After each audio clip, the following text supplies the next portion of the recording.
Tuhan Yesus Kristus. Itu yang menjadi pokok pikiran kita juga pada pagi hari ini.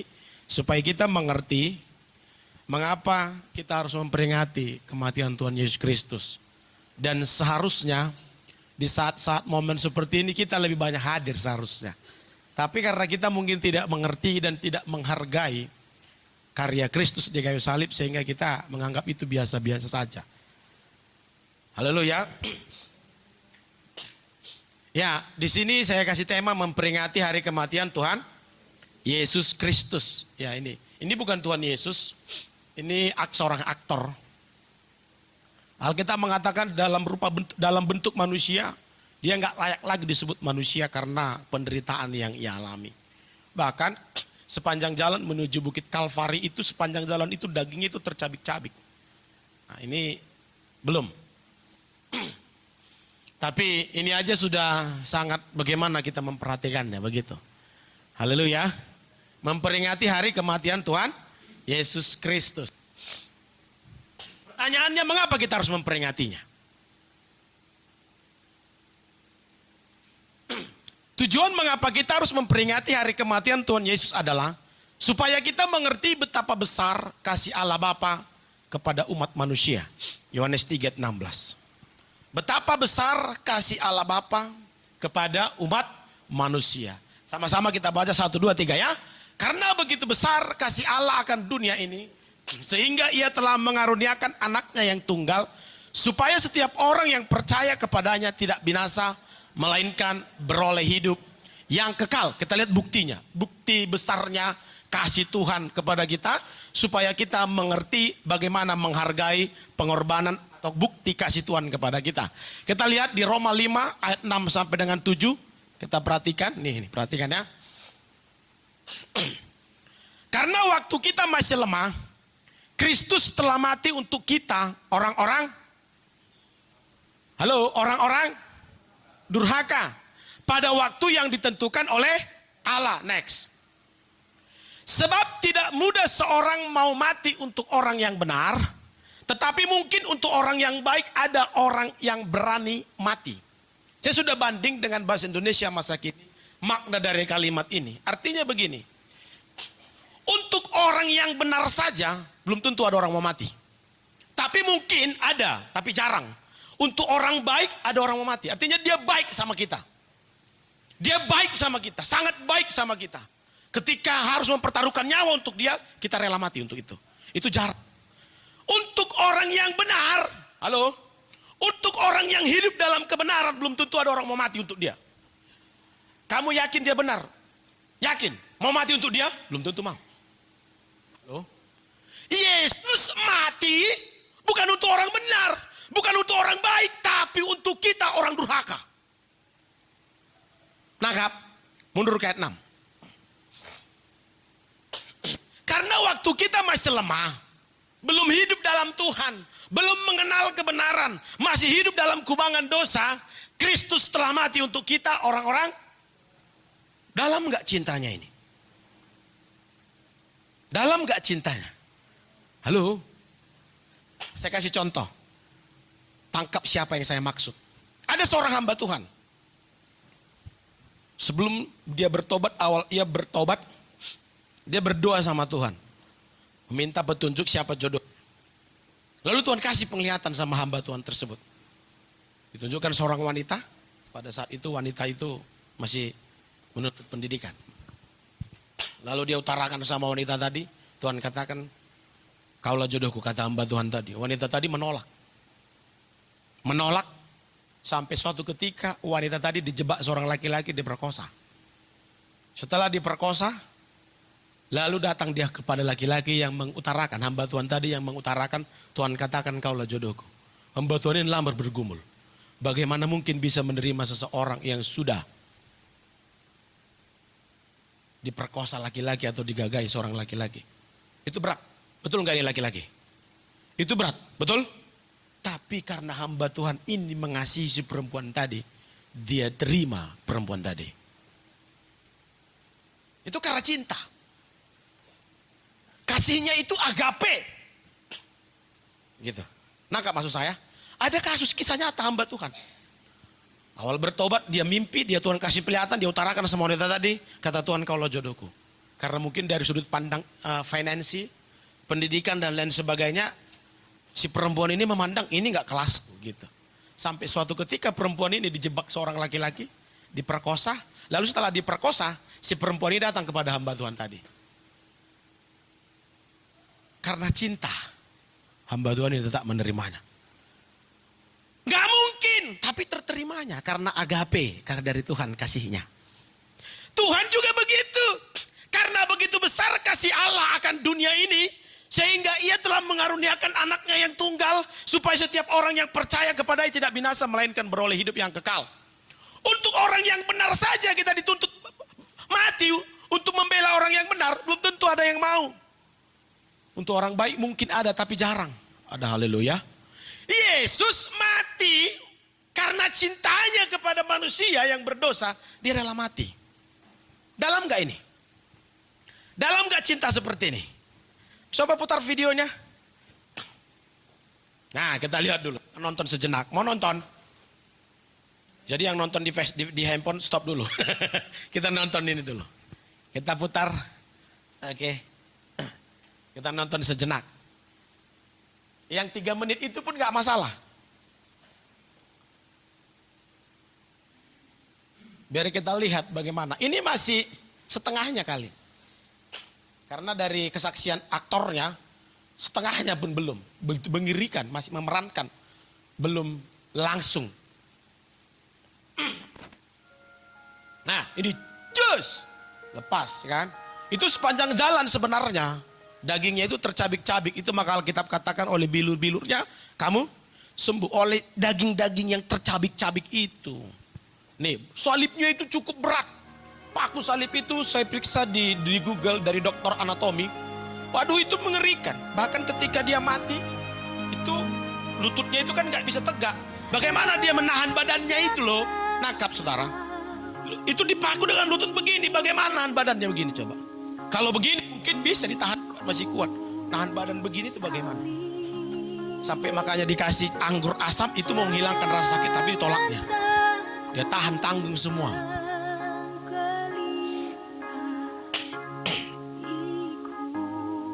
Naikkan volumenya. Gak apa-apa. Kita nonton saja.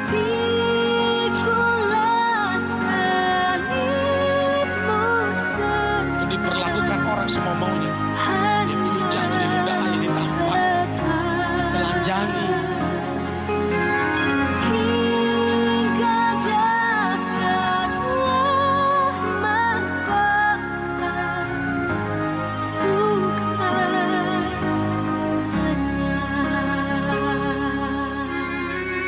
Dari semua peran film Yesus ini yang paling mengenai Alkitab ya. Saya periksa dari yang lain, banyak tidak pas dengan Alkitab. Ini yang paling dekat dengan Alkitab.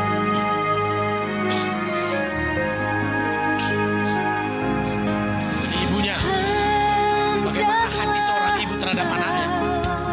Ketika anak-anak Yesus terjatuh, teringat dia ketika Yesus ada di salib terjatuh.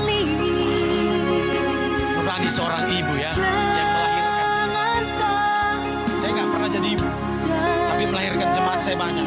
Bagaimana hatiku melihat jemaat ketika jatuh kembali ke dalam dosa.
berpikir sejenak.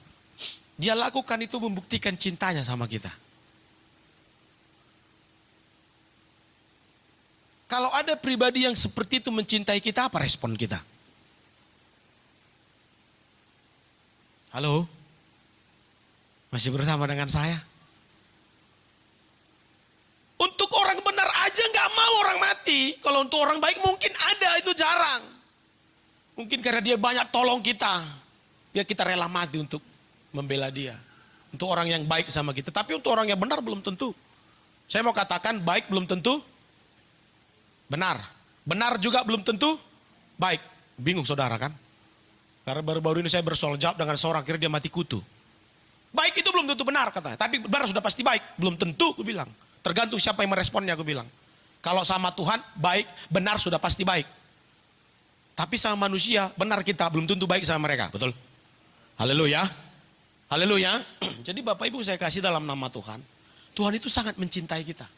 Sangat mengasihi kita. Sudah begitu besar cintanya. Begitu mengerikan yang dia tanggung untuk membuktikan cintanya kepada manusia. Masa kan kita kurang menghargai cintanya? Haleluya. Haleluya. Dari ayat tersebut dapatlah kita mengambil kesimpulan bahwasannya begitu besar, lebar, tinggi, luas, dan dalam kasih Tuhan kepada manusia. Dan kalau sudah seperti itu kasih Tuhan kepada kita, masa kan kita kurang menghargai kasih yang seperti itu? Saudara tahu gimana endingnya cerita seorang hamba Tuhan tadi? Pada akhirnya mereka berumah tangga. Tuhan karuniakan anak. Sampai suatu ketika Bapak Ibu saya kasih dalam nama Tuhan, si perempuan tadi nggak siap mendukung hamba Tuhan tadi. Mau mukul hamba Tuhan tadi, heran kan? Coba. Dipukulnya hamba Tuhan tadi. Padahal hamba Tuhan tadi sudah menerima dia dari kehancuran. Mau mukul. Mau mempermalukan hamba Tuhan tadi di media sosial. Sampai suatu ketika, udah nggak kuat hamba Tuhan itu ngomong dia begini. Jangan sampai Tuhan yang disiplin. Pada saat itu dia kena hajar Tuhan lalu meninggal. Si perempuan tadi. Dramatis kisahnya. Saya mau katakan kepada saudara, kalau kita sudah lihat bukti kasih Tuhan kepada kita, kita tidak hargai apa yang akan terjadi. Kita akan lihat apa yang akan terjadi kalau sudah kita lihat di Roma 2 ayat 6 sampai dengan 16. Sudah kita lihat begitu besar kasih Tuhan kepada kita. Namun kita tidak menghargai. Ia akan membalas setiap orang menurut perbuatannya. Next. Yaitu hidup kekal kepada mereka yang dengan tekun berbuat baik. Mencari kemuliaan, kehormatan dan ketidakbinasaan. Next. Tetapi murka dan geram kepada mereka yang mencari kepentingan sendiri. Masih ingat status saya tadi malam? Langsung off saya dari Facebook. Suatu hal yang harus kubenahi dalam diriku. Tetapi murka dan geram kepada mereka yang mencari kepentingan sendiri. Yang tidak taat kepada kebenaran, melainkan taat kepada kezaliman. Terus. Penderitaan dan kesesakan akan menimpa setiap orang yang hidup yang berbuat jahat.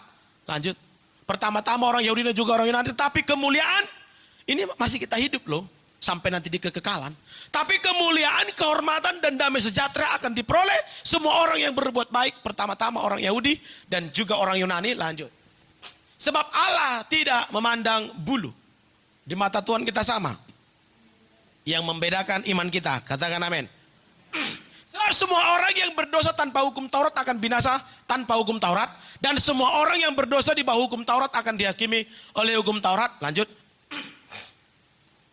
Karena bukanlah orang yang mendengar hukum Taurat yang benar di hadapan Allah.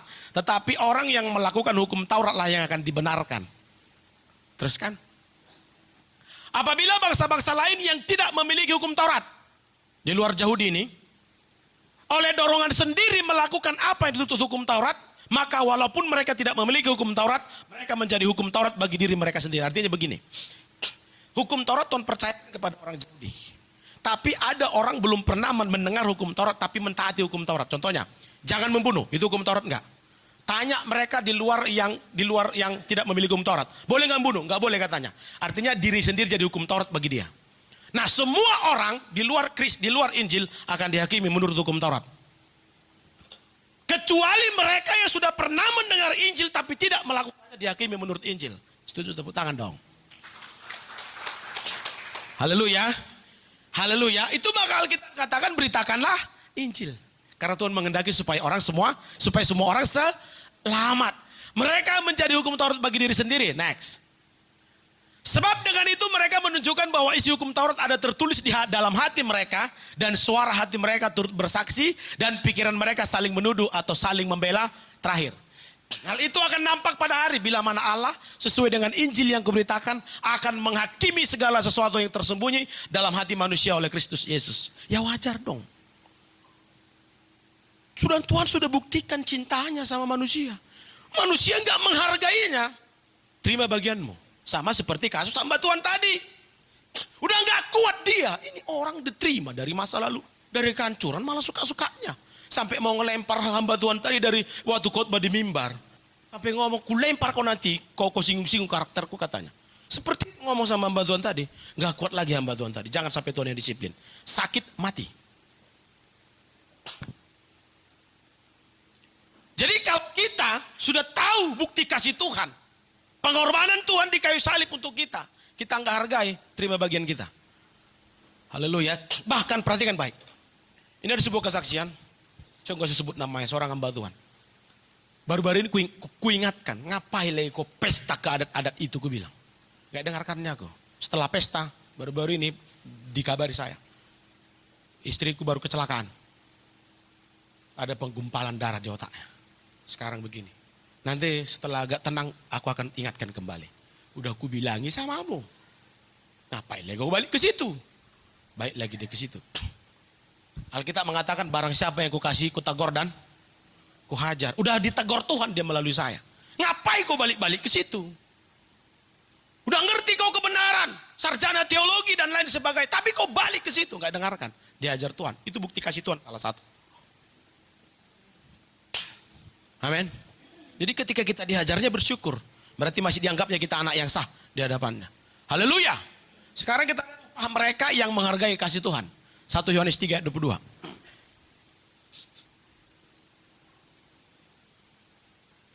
1 Yohanes 3 ayat 22. Perhatikan baik. Dan apa saja yang kita minta, kita memperolehnya daripadanya. Karena kita menuruti segala perintahnya dan berbuat apa yang berkenan kepadanya. Nanti kita akan lihat, di situ nggak ada kata kasih pendeta. Nanti kita akan lihat bukti orang yang mengasihi Tuhan itu apa.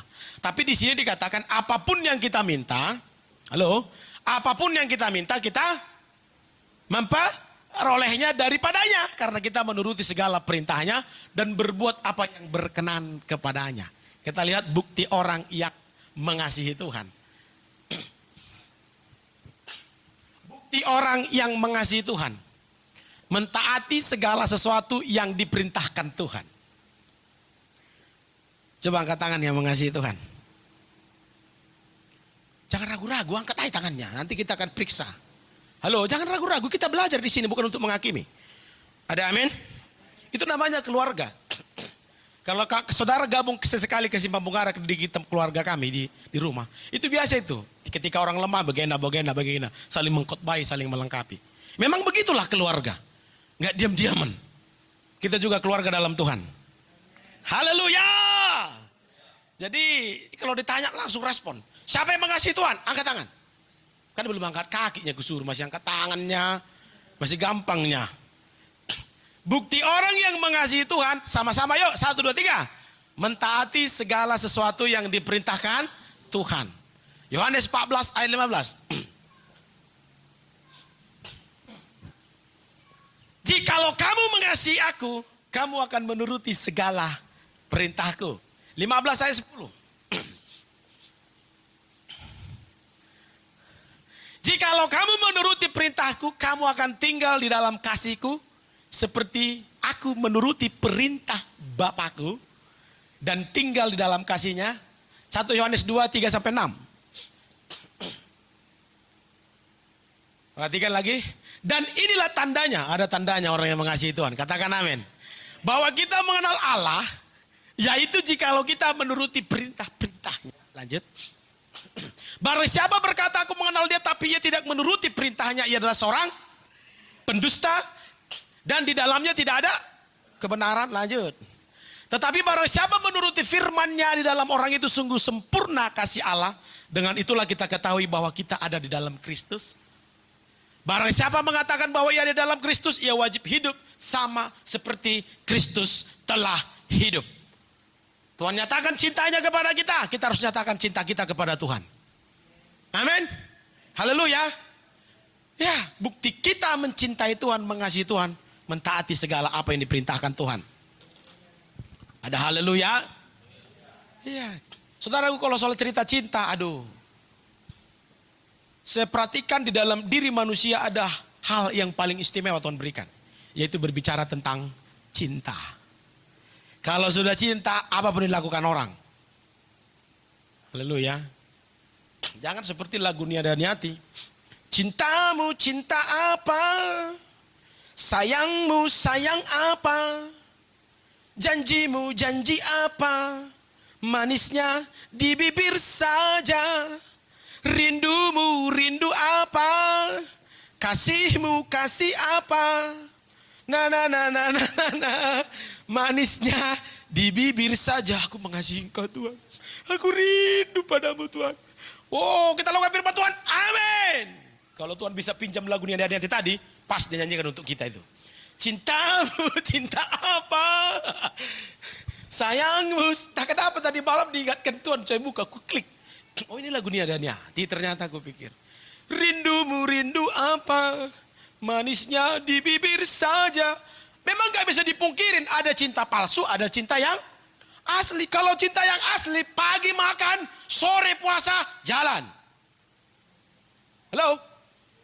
Pagi makan, sore tiada, takkan luntur cintaku padamu. Pada haleluya. Beda lagi kasus sama tadi. Cintamu cinta apa? Kasihmu kasih apa? Itu lagu orang negara tetangga sebelah.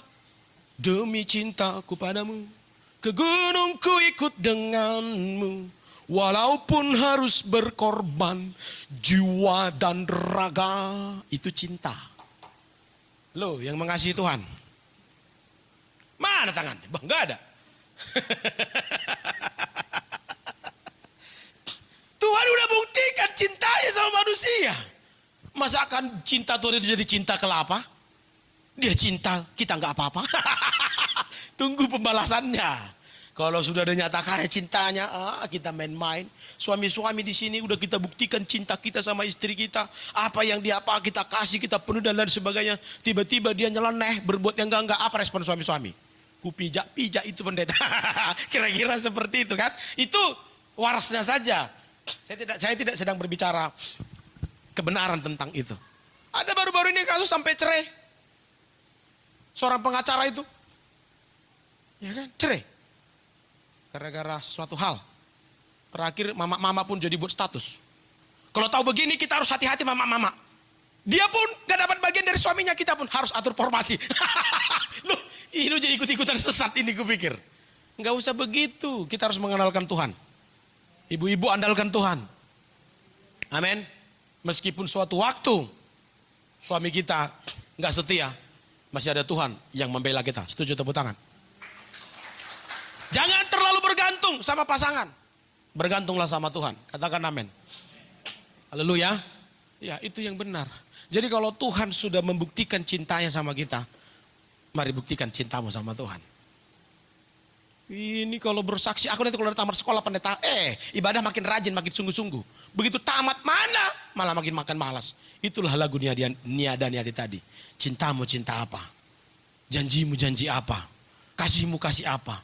Manisnya di bibir saja. Katakan di kiri kanannya, itu bukan aku. Alah.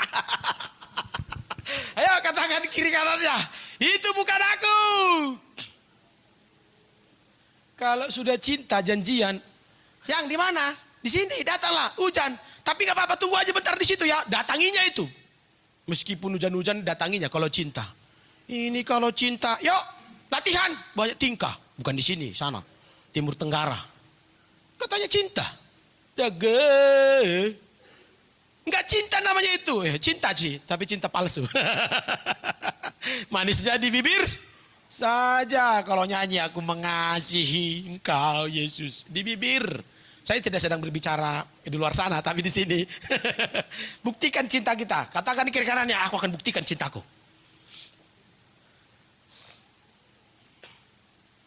Halo? Ada haleluya? Saudara nggak pernah dengar pas sepasang muda-mudi lagi teleponan.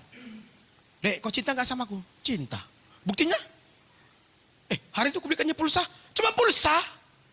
Lagi lah, yang lain lagi katanya. Itu pun dimauinya, asal jangan diputuskan cinta. Itu cinta. Harus ada bukti. Bagaimana rasa jatuh cinta, bro? Jangan tawa, nanti kena. Dia pun posting-posting sama pasangannya kan, berarti lagi kasmaran. Bagaimana rasa jatuh cinta? Ada lagu begini, jatuh cinta, berjuta rasanya, tertawa menangis karena jatuh cinta. Bila jauh, bila dekat, nanti cari aja. Pokoknya jatuh cinta itu berjuta rasanya. Mau makan teringat namamu, mau minum teringat wajahmu, mau bobo teringat wajahmu, kekasih. Coba di sini mau makan teringat Tuhan.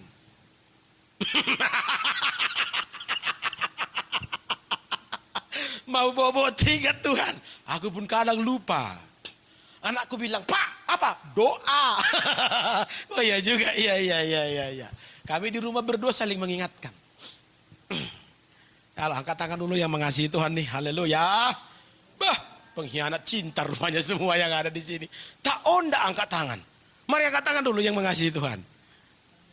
Buktikan cintamu. Amin. Haleluya. Bukti orang yang mengasihi Tuhan tadi apa? Mentaati segala sesuatu yang diperintahkan Tuhan.